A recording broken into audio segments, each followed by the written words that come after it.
Welcome back guys to another explanation of the breaker eternal force. तो chapter की शुरुआत होती है। हाजी सोचता है अब मैं क्या करूं, मैं तो उसकी मदद भी नहीं कर सकता। एक सेकेंड, मैं तो जिनी की मदद ही नहीं कर सकता। ये सारे लोग मिरम वॉरियर्स हैं, मतलब सुपर खतरनाक। अगर मैंने कुछ भी उल्टा सीधा करा तो अगले ही पल मैं मारा जाऊंगा। अभी के लिए मुझे यहाँ से निकलने का रास्ता ढूंढना पड़ेगा। तभी काफी सारे लोगों की सीढ़ियों से नीचे आने की आवाजें आने लगती है। ये सुनकर हाजी सोचता है अरे नहीं, इन लोगों को भी अभी आना था, मैं यहाँ रुक नहीं सकता। जल्दी से एक जगह ढूंढकर छुप जाता हूँ। तभी हाजी अचानक से रुक जाता है और उसकी नजर फायर अलार्म पर पड़ती है। फिर सीन शिफ्ट होता है नीचे आते हुए लोगों पर। तभी फायर अलार्म बजने लगता है। फायर अलार्म को सुनकर वो टकला कहता है क्या यहाँ आग लग गई है? जाओ देखो फायर अलार्म कहाँ से बज रहा है। दोबारा से सीन शिफ्ट होता है। जिस बंदे ने जिनी के गले पर चाकू रखा होता है वो कहता है जाओ देखो क्या चल रहा है। Yes sir. जिनी भी उनको जाते हुए देखती है। तभी वो बंदा चाकू पास लाते हुए कहता है तुम्हें 1 इंच भी नहीं हिलना है। मैं तुम्हें जान से मारना नहीं चाहता, लेकिन बस थोड़ी देर और रुक जाओ। हमें दिखाया जाता है हाजी गाड़ी के पीछे छुपकर उन सब लोगों को जाते हुए देख रहा होता है। हाजी सोचता है पता नहीं मैं ये क्या कर रहा हूँ, मैं क्यों अपने आप से मतलब नहीं रख पाता।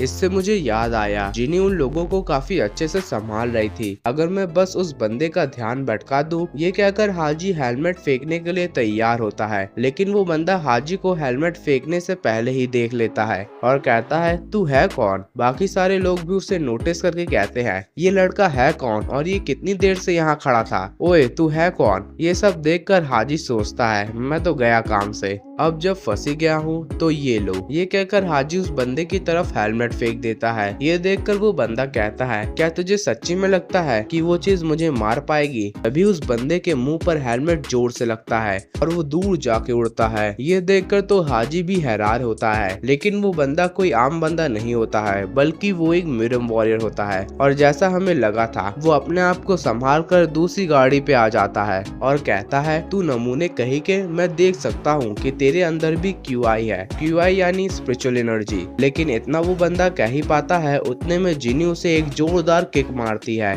ये देखकर तो उसके बंदे भी कहते हैं कैप्टन। हाजी तो अभी भी अपने आप पे शक करते हुए कहता है आज ये मेरे साथ क्या चल रहा है? मुझे तो वैसा ही फील हो रहा है जैसा चैन तोड़ते समय हुआ था। मेरे अंदर इतनी ताकत कहाँ से आ गई? तभी जिनी बाइक लाते हुए कहती है जल्दी आओ। ये सुनकर हाजी भी बाइक पर बैठकर सोचता है मैं पकड़ू कहाँ? तभी जिनी कहती है जल्दी से मेरी कमर पकड़ो, हमें यहाँ से फुल स्पीड में निकलना होगा। ठीक है हाजी कहता है। बाकी सारे लोग भी उन्हें रोकने के लिए उनकी तरफ बढ़ते हैं, लेकिन जिनी भी किसी से कम नहीं होती है। वो अपने सामने आने वाले लोगों को सीधा ठोक कर उड़ा देती है और फुल स्पीड में बिल्डिंग से बाहर निकल जाती है। लेकिन जिनी तब भी नहीं रुकती और बाइक भगाने लगती है। ये देखकर हाजी डरते हुए कहता है प्लीज धीमे चलाओ, मेरे पास टाइम नहीं है बर्बाद करने के लिए। जिनी कहती है तुम्हें पता है जिस बंदे ने मेरी गर्दन पर चाकू रखा था वो मूंग था, एक dark north star. Dark north star ये क्या होता है? जिनी कहती है मूंग उस बंदे के लिए काम करता है जिससे सायोन आज मिलने वाला है। क्या? तो क्या वो बंदा सच कह रहा था कि सायोन आज मरने वाला है? इसलिए तो हमें जल्दी करनी पड़ेगी। जिनी कहती है ठीक है फुल स्पीड में चलाओ। तभी जिनी अचानक से ब्रेक मारती है। तुम रुक क्यों गई? हाजी बोलता है। जिनी बोलती है हम लोग उससे काफी दूर आ चुके हैं, सबसे पहले मुझे सायोन को कॉल करके ये सब बताना होगा। ये कहकर जिनी सायोन को कॉल करती है। दूसरी साइड सायोन का भी फोन बजने लगता है। जैसे ही सायोन फोन उठाने जाता है तभी कोई कहता है एक्सक्यूज मी सर, क्या आप ही शिनो क्लैन के हेड है? हम लोग आपको अपने बॉस के पास ले जाएंगे तो प्लीज चलिए, और हाँ बॉस से मिलने से पहले आपको अपना मोबाइल हमें देना होगा। फिर सीन शिफ्ट होता है जीने की तरफ। हाजी कहता है क्या वो फोन नहीं उठा रहा है? ये तो गड़बड़ की बात है, चलो शिनो क्लैन से पूछते हैं कि वो है कहाँ। जिनी कहती है ये चीज उन्हें भी नहीं पता, सायोन ने इस मीटिंग को शिनो क्लैन से छिपा के रखा। ये सुनकर हाजी कहता है ऐसा है तो तब क्या होगा जब सायोन सच्ची में खतरे में पड़ जाएगा? तुम्हें उसकी चिंता करने की कोई जरूरत नहीं, तुम अब टैक्सी लेकर घर जाओ। क्या? लेकिन क्यों? मुझे भी सायोन की मदद करनी है। जिनी बताती है ये है मिरिम और सायोन ने मुझे कहा है कि मैं तुम्हें इन सब मामलों से दूर ही रखूं। क्या सायोन ने कहा है?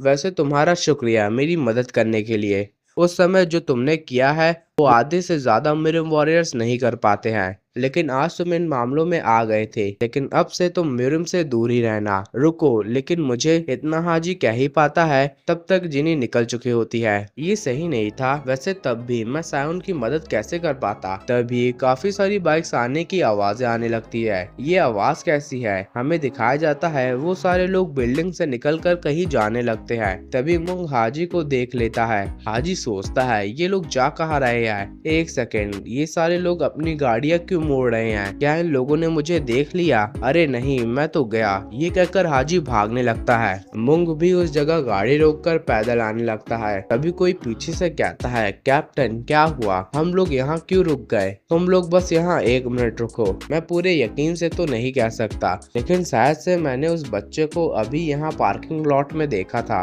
हमें दिखाया जाता है हाजी वहाँ छुपकर बैठा होता है, और इसी सस्पेंस के साथ हमारा ये चैप्टर खत्म होता है। तो गाइस, आपको क्या लगता है हाजी बच पाएगा क्या नहीं? देखते हैं अगले चैप्टर में। वीडियो पसंद आई हो तो लाइक शेयर सब्सक्राइब जरूर करिए।